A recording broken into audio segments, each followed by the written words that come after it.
All right, welcome back to another episode of Tech is Art. And I am going to just jump right into it because I got a really itchy, scratchy throat. I'm coughing a lot. So I kind of hurried and set up, and I really wish I had water with me, but I am not going to cut now. So we're just going to do it. Get into this. It's not a bad performing video, the last video I put out. So we're going to try it one more time. I'm going to give it one more go through the set of these serial topics I have for tech, for art, and for finances. And then we'll do one of all three, maybe. That seemed to work enough that people, just looking at the analytics, most people stuck around and checked out most of the video. So let's do that again. And this time, I did provide timestamps in the last episode for it. So I think I'll do timestamps again this time. I'm going to make a note as I'm recording. I'll make a note on here about my excuse me, about my what am I trying to say? About my topics. So we'll do one more. And it's my way of also trying to clear my plate and have a quick turnaround about it. And I'm going to then probably spend this coming week working on a new edited, focused video on a topic.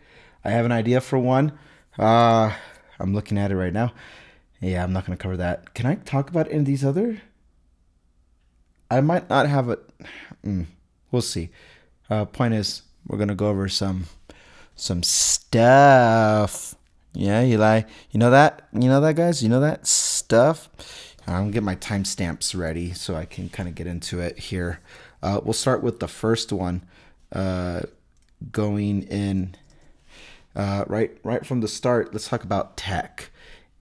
One of the things that I've always found interesting, I might actually combine a couple of these topics here, but I know where I'm going with the overall messaging here. I have a topic here for tech that I wrote a while back. This was one of my earlier ideas once I launched this channel, and it said how and why Apple is able to move and influence the market. So how Apple is able to move and influence, and why. So the why is the purpose. The how is literally the logistics of it, the operations of it. The how, most people might sum it up and just say they got a lot of money, which is true. They do have a lot of money, but they didn't just get a lot of money. They earned that money. They were a slow build the whole time.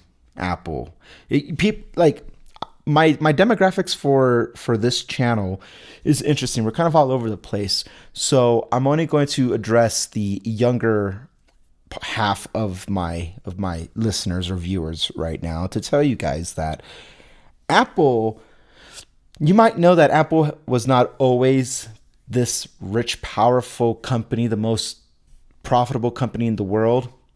But even if you knew that part, what you don't know is how bad they were in the 90s, leading up to Steve Jobs returning to Apple in 97. Apple was literally days, I think 90 days from bankruptcy. I read the but it is a biography of Steve Jobs and that was my first big introduction over a decade ago about understanding the inner workings of Apple. And Apple, nobody wanted to touch Apple with a 10-foot pole. I think that's the analogy, right? Excuse me, I'm about to start coughing. Excuse me, sorry about that. And then over the next I'd say exactly 10 years, isn't it? Yeah, over the next 10 years, from Steve Jobs returning to 10 years later, the iPhone launching, they used that decade to really kick things into high gear, and into high gear they did. So everything post iPhone, we all know because we're all a product of that right now. In every, even if you don't have an iPhone, you're a product of what Apple did after 2007. So how did we get to this point where they're able to move and influence the market? And I say this starting with the iPhone. Even though we can actually go back even older than that, the iPod, because then Microsoft did Zune, and then there was other little MP3, not knockoffs, but MP3s as a whole players became more popularized because of iPod. And before that, it was CDs. I had many of CD listeners, like CD players, portable CD players that I would walk to and from school with, and I would listen. I would listen to my music, and simpler times, but it's so cool to know that MP3s came when they did. I was so fortunate to see the world change in front of my eyes. Even as a kid, I was understanding what was happening. Because by the time iPod came around, I was a teenager. Or I might have been a preteen by then, but I was definitely at least teenage years.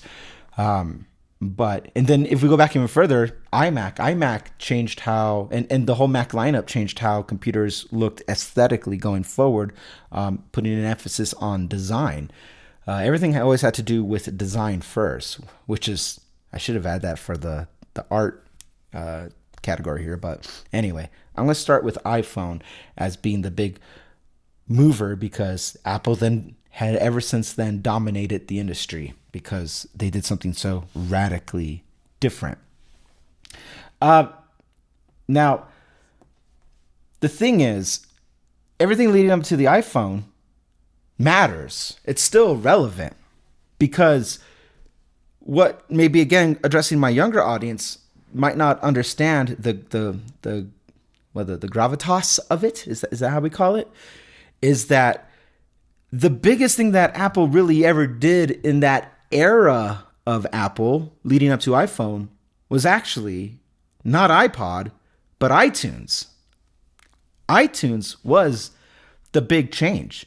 Once they opened up iTunes and you could put it on a Windows PC, which my dad had, the aesthetic of that was so unique. It forced a little bit of knockoffs to happen as well.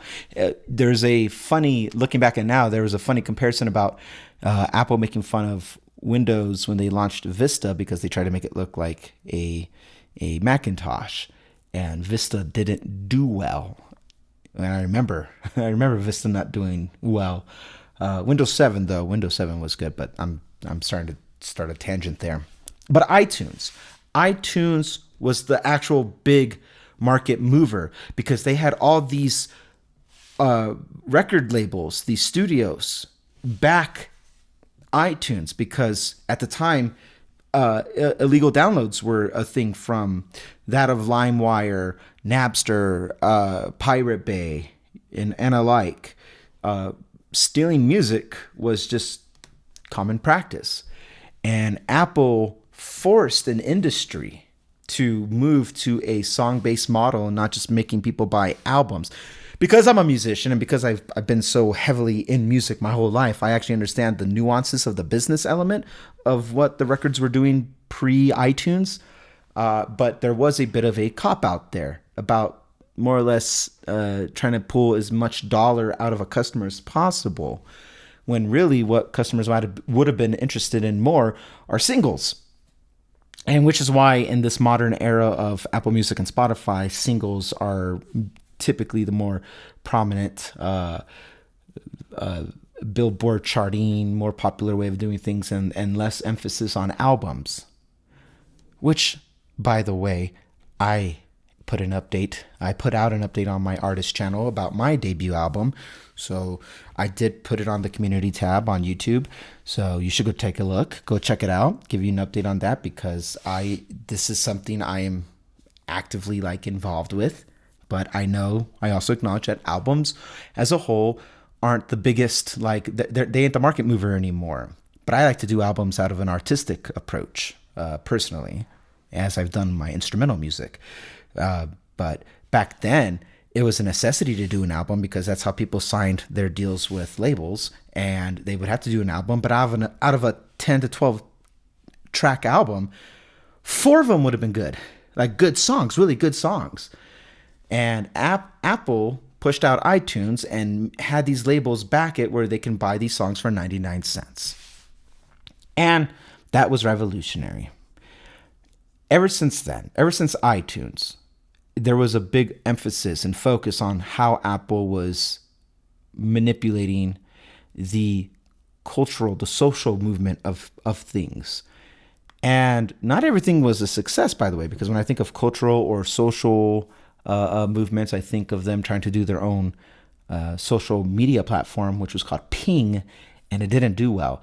Then they did one for artists on Apple Music.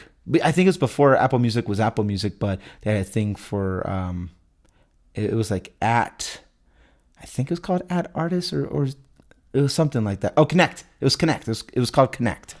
And that kind of that really went nowhere. They kind of killed it off. So the social media thing isn't their forte, but having a social impact on these movements were a big thing. But it started with iTunes, and then it amplified once it became a mobile world with cell phones, and then the iPhone came out. So what's crazy about it is whether they choose to or not, and not to be even more specific with this, but Eddie Q, one of the senior vice presidents at Apple still, was one of the leading people who got this iTunes deal to work out with these labels, Universal, Sony, Warner Brothers, etc. But they kind of sat on their laurels about what they did in the past, and they used that to their advantage to manipulate new things kind of going forward. First thing that comes to mind that I think about was the iBooks that you would buy that were supposed to be, I think, sold for $15 a book. Funny enough, lawsuit kind of came out because you then find out that Steve Jobs kind of was not blackmailing, but threatening, doing anti-practice movements in Silicon Valley, telling all these other companies that if they wouldn't get on board and do the $14.95 a book thing, they were going to, they were going to more or less crush them to oblivion, which Steve Jobs very arrogantly said in his book, and that Walter Isaacson noted, as well as an interview that happened, that they're like, oh, but what if they don't want to sell for 15? And Steve Jobs said, they will, because he was confident, because they were able to strong arm the labels to strike a deal with Apple to help stop the pirating of songs. And so they're like, we can do that with audiobooks, with digital books, as well as then Apple TV eventually comes around, right? And so Apple is very deeply with their roots, deep and wide. Their roots are embedded in this cultural industry of things, of all things art and entertainment. And because of that, and because of their pop cultural relevance with everything, when it comes to the business side of things, people pay attention. From iPhone to the Silicon MacBooks and just Macs as a whole, to Apple Watch being the most popular watch, period, to an iPad being the most popular tablet out there. And I see in some capacity, big picture here, it happening with headsets as well. That doesn't mean you need a headset. A lot of people I know actually don't have an iPad, or maybe they don't have a Mac, but I think about like 90% of the people I know in real life, IRL here, all have an iPhone. There is a hardware distribution about the ecosystem as well as the software side of things. But because Apple is so relevant in pop culture and have been for so long, when they do the business side of things, people can't help but take notice. Even if it was never publicly announced, they still take notice. Like an Apple car was in the works for years, even though it was never publicly announced. Unfortunately, because of lawsuits and things that had happened, all but confirmation came out with Project Titan being the car project that they're working on. And I know somebody personally in my life who directly worked with Project Titan.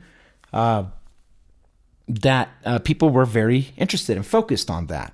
And the thing is, Apple has their reach into everything. They're working on things that we'll never know about for most of the thing, like stuff in the home. Like, Samsung makes dishwashers, refrigerators, and washer dryers and stuff like that.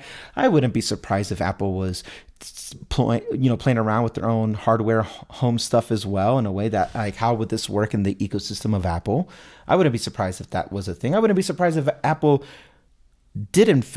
have in fact been working on a dedicated Apple literal TV. I would not be surprised. Or a camera, for that matter. But our phones are so important. It's good to allocate all the resources to the phone because they sell and they move inventory quickly. But I can see it's so easily, plausible that anyone can see Apple making a dedicated camera for, studios or YouTubers or whatever the case may be. And whatever they do, all that to say is, whatever they do, people take note. They pay attention, and they pay attention because every time they do it, admittedly, even if it doesn't fit in your life, they do it well. They do it well enough. They're not free from scrutiny, but their cultural impact is all but known, that whenever they do it, it just moves the market, whether they want to or not. For being the most profitable and most successful company currently in existence today, they still act like a small startup on how they run their operations, which I wonder then, does the operations play a factor into that? Who knows? Who's to say? But that is how and why. More importantly, how they got there was from past successes and cashing in on those successes and betting again. Even though not always a success, they still they have the money to put your money where your mouth is, and they do that. And why they do it is because they took advantage of pop culture, art, whether it was, first it started with music, but so much further outside of that as well. And yeah, that's their bread and butter. So that's how they did it and why they moved the market. That was a long video. I could have actually made that a dedicated video, but podcast it is. All right, let's talk about art and design and aesthetics now. Let's move on. Oh, that's a cool one. Oh, that's a cool dedicated video. These are two. Wow. Actually, I'm not going to talk about, these are all great video ideas. I'm not going to do art. I'm sorry for teasing you. We're going to talk about investments and financials instead. How can I merge these? Okay. Actually, I might want to try my hand at all of these. We'll see. We'll see how I can monologue this one. But investments and financials we'll do right here. That works. I've always thought this in the back of my head as a whole, and so I wrote it down as well to get get it out of my head and make room for other ideas. But which company or industry? This is a question for all of you, by the way. Which company or industry will dethrone Apple as MVP? Ooh. No one is at the top forever. That's just statistically accurate. Apple cannot be number one forever. They could be number one for a very long time, and they're number one now, but they won't be forever. Just like empires rise and fall, and we see dynasties rise and fall. We see governments rise and fall. I mean, look at the Roman Empire. I bet they thought they were going to be around forever, and maybe they should have been, but nothing lasts forever. One definitive just fact in this dimension, in this plane of existence, is nothing lasts forever. From starting with our life, don't mean to be morbid, to even our own relevance. You see YouTubers come and go, right? Just nothing is meant to last forever. As such, in the financial markets, in the investing category of things, Apple can't be number one forever. Statistically, it's just not possible. Microsoft was number one for a very long time. Google, Amazon. Now, how do we assess number one? Are we just talking about market cap? How many trillions of dollars do you have? Maybe. I mean, that's a good indicator. But there's always new markets that come to replace the old, Smartphones replaced dumb mobile phones, which replaced landlines, which replaced rotary phones, which replaced mail. You know what I mean? So there's always something that is innovative enough to replace the next thing. And I think so that I pose this as a question to let you think about this as well. And I want you to take the time to take it seriously, as I will give my own answer. Which company or industry will dethrone Apple as MVP? Starting with the industry, I have a nuanced approach on this topic.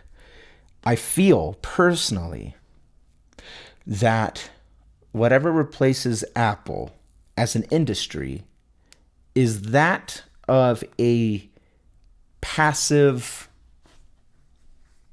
product or a passive service or something that's so embedded in our lives, it's second nature.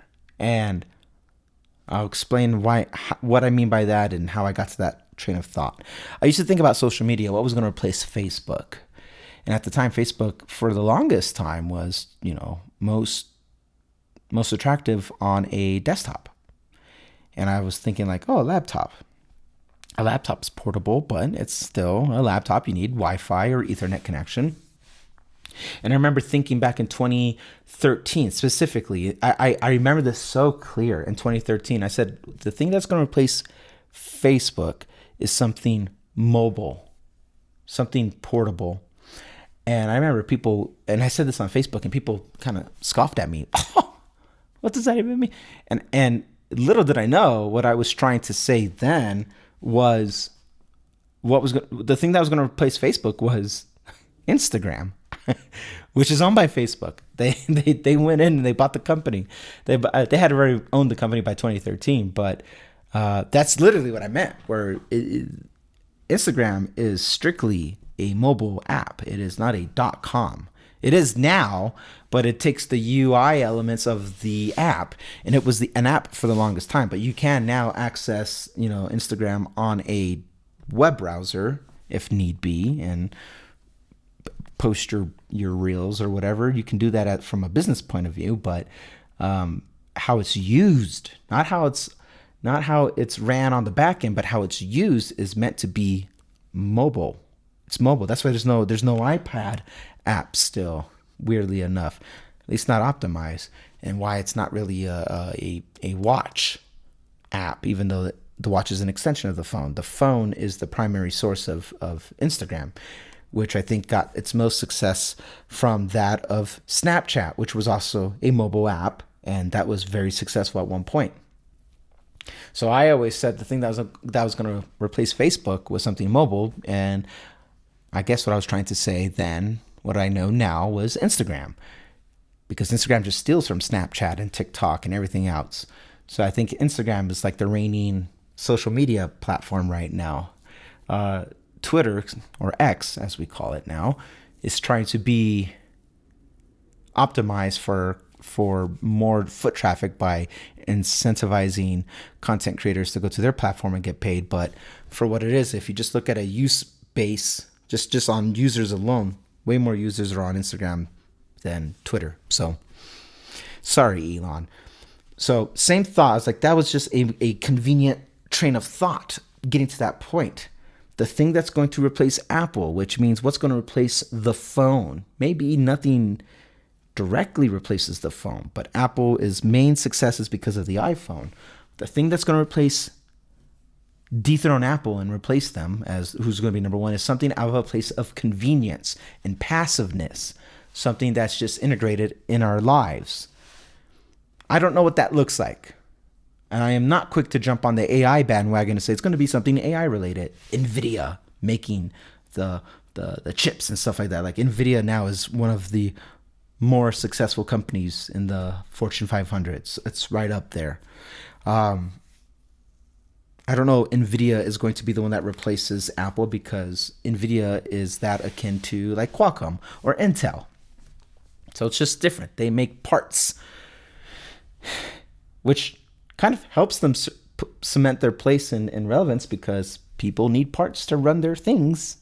But what is the thing to be ran? What's going to replace Apple? It has to be something passive, something just easy to run with your life. Because right now our phones are extension of our lives. They are a necessity. So that's the thing. And when I think of so that's the industry. That's how I describe it. I think it's the industry. But when I say a company, I don't know if that company exists yet. That part I don't know. I don't know if I'm good at predicting the future. I'm good at predicting trends, at least when it comes to the technology side of things, and specifically EVs. I got really good with that. But I'm not good to tell you what's going to replace Apple because I don't know. And I don't know when it will happen. I just know that it has to happen. That's just human nature, maybe. Something's going to replace Apple. I don't think it will be Microsoft or Google or somebody who's already stood their place, because those are like legacy companies. I think something new that is meant to run this thing, whatever I'm thinking of, something new will come along. Or maybe something new will come along and then one of these legacy companies will then again buy out that company and then dethrone Apple. That's also possible. But I just don't know how likely because Microsoft became a majority investor in OpenAI. And now all the OpenAI stuff for AI is running in Microsoft products. Only for then OpenAI as a company still turn around and work with Apple.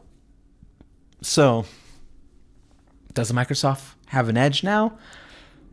I mean, technically they have an edge because that's the browser running Bing. I made a joke, a bad one, but there it is. But yeah, anyway, that's my thought. Please let me know what you guys think. Which company or industry will dethrone Apple?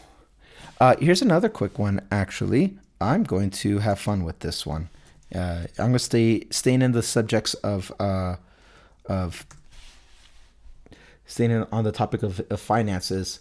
I wrote down something which was interesting, and I know where my thought process was. This will be a quick topic here, but don't believe the hype or the fear of the market.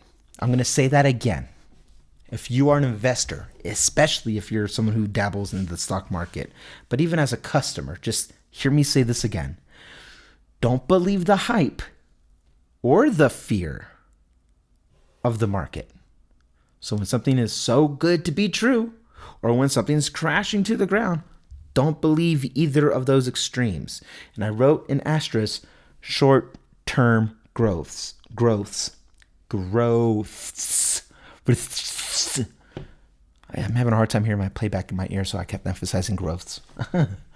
But we are talking about the short term here. Don't believe the hype or the fear of either extreme of the market, because neither are right. Things go up quickly, and when I talk about the short term gains of all these things, or even losses, I do mean losses as well. One thing I've learned as an investor and as a customer of the products for these companies that are sitting at the top, one thing I've learned is that nothing is unfixable if there's something wrong, or nothing is, as I was just talking about, at the top forever. So people they get FOMO is what it is. There's FOMO in either direction about missing out on something or taking your wins and walking away.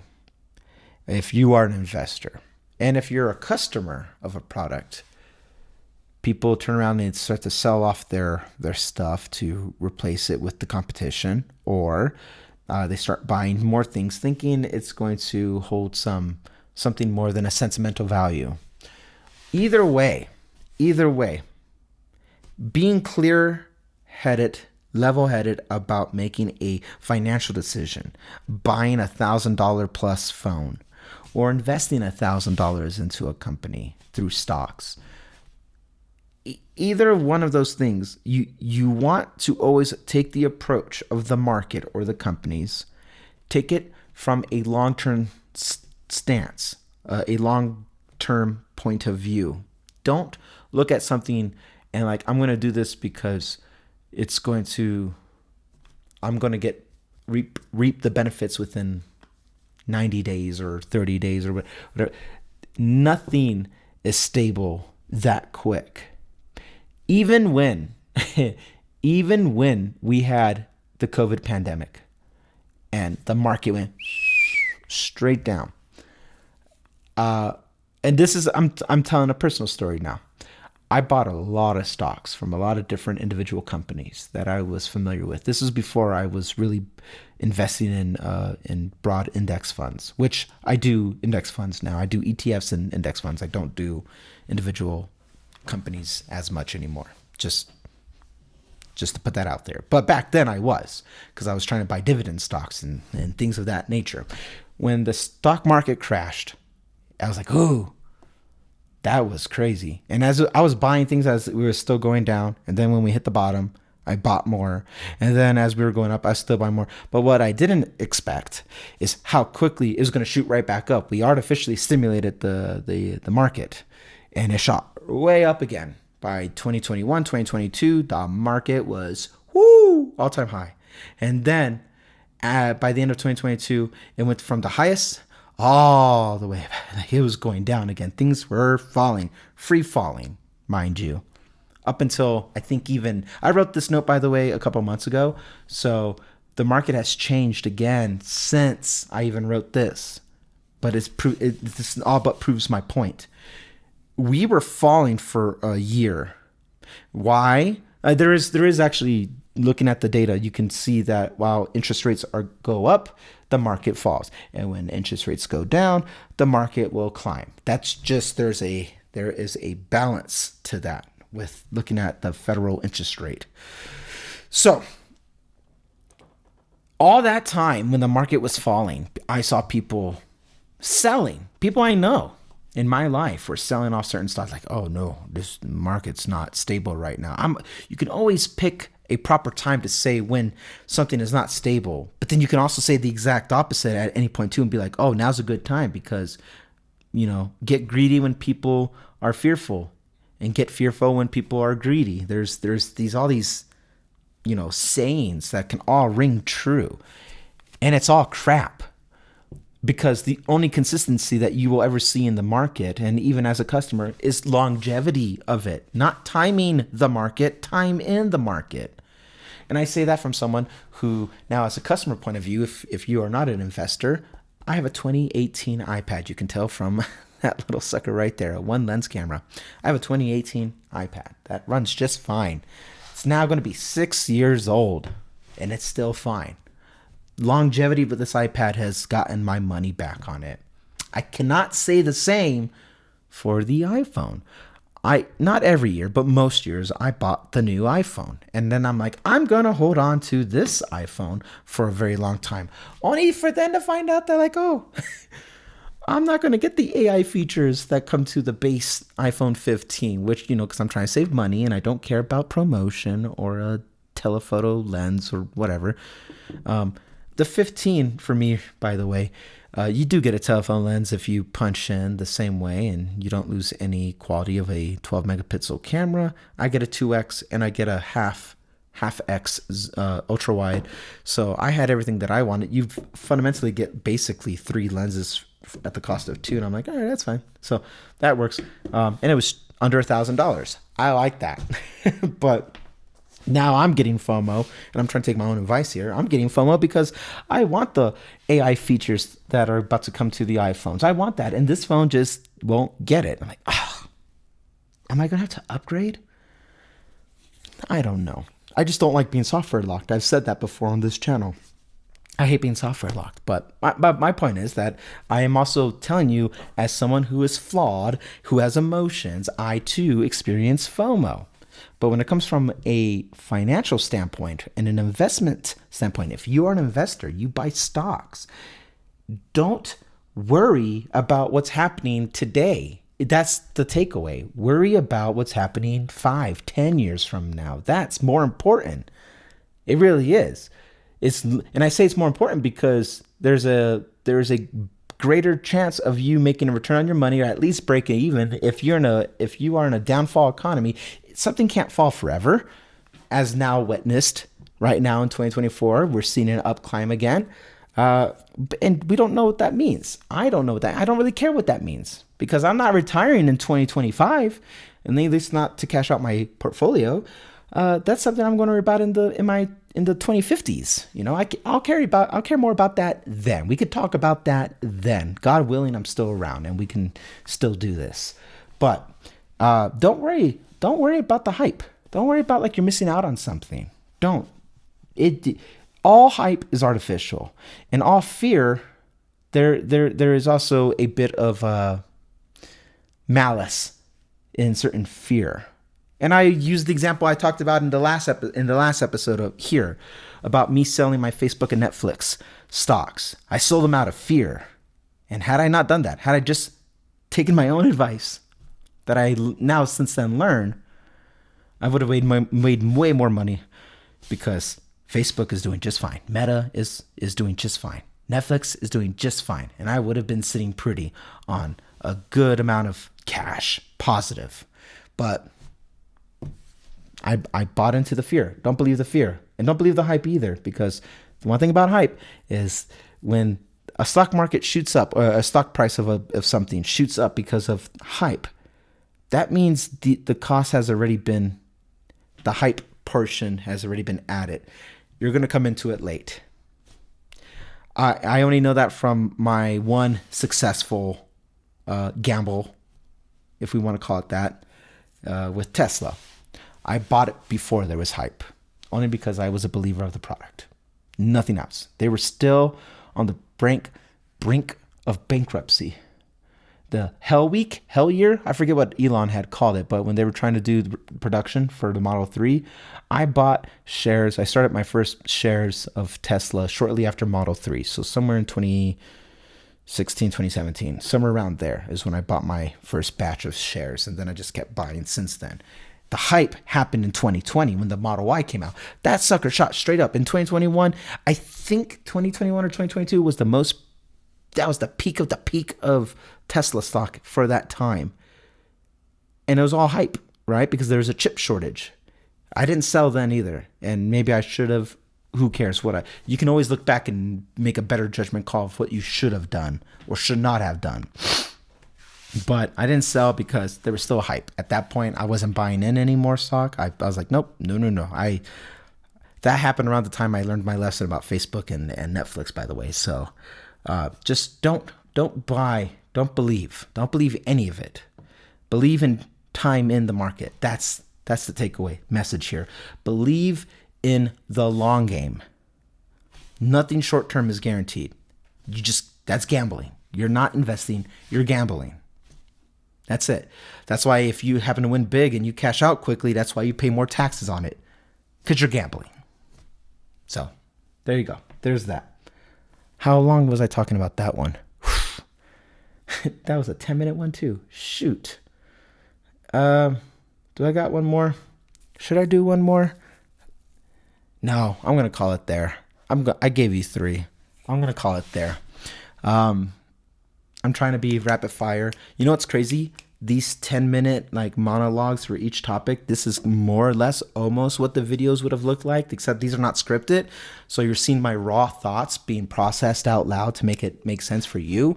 But when I script them out, the 10 minutes turn closer to like 13, 15, maybe 17 minutes. And then I edit that down to somewhere between a 5 or 10-minute video. You know, a lot of the stuff that when I script it, that means there's a lot of stuff that I'm not cutting.